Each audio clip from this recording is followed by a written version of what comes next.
Guys, আশা করি সবাই তোমরা ভালো আছো আর তোমাদের জন্য একটা নতুন ছোট্ট মিনি ব্লগ নিয়ে আসছি। আর আজকে যাচ্ছি আমি ধূপগুড়ি।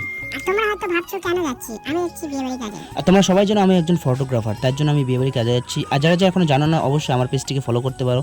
আর পেজের নাম এসপি ফটোগ্রাফি, সেটা তোমরা ফেসবুক আর ইনস্টাতে দেখতে পাবে।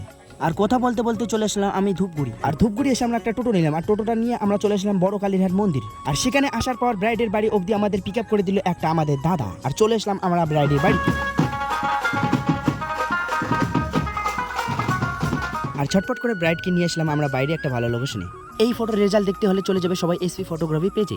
ব্রাইডের পাশাপাশি আমরা কিছু বাড়ির ফ্যামিলির গ্রুপ ফটো নিয়ে নিলাম। আর যা গরম পড়েছে, আর এই গরমের মধ্যে চলে গেলাম আমরা জল ভরতে। আর বিয়ে বাড়ি এসে জল ভরতে তোমাদেরকে কেমন লাগে সবাই জানাবে।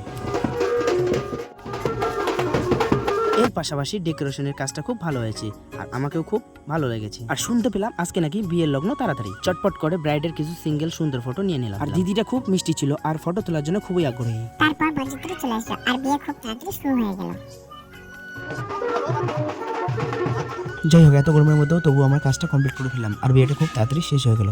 তখন ঘড়ি বাজে 12টা। আর খুব তাড়াতাড়ি বিয়েটা শেষ হলো, আমরা ঘুমাতে পারিনি কারণ ঘুমানোর জায়গা ছিল না।